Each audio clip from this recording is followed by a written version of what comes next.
Thomas Huxley made what he thought was the greatest discovery in human history.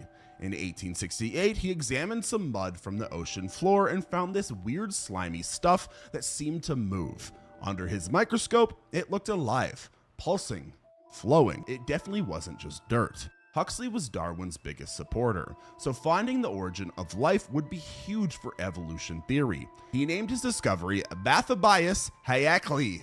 I don't know if I said that right, but go with it. Bathybius Haeckelii. Bathybius Haeckelii, which basically means deep life.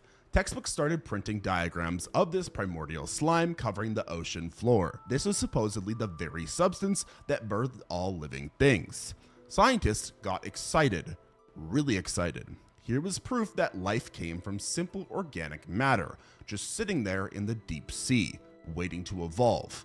Museums built displays, papers got written, careers got launched. For several years, Bathybius was treated as scientific fact. Researchers described how this living ooze created all the complexity we see in nature. It fitted the missing link between dead matter and living creatures. Evolution finally made perfect sense.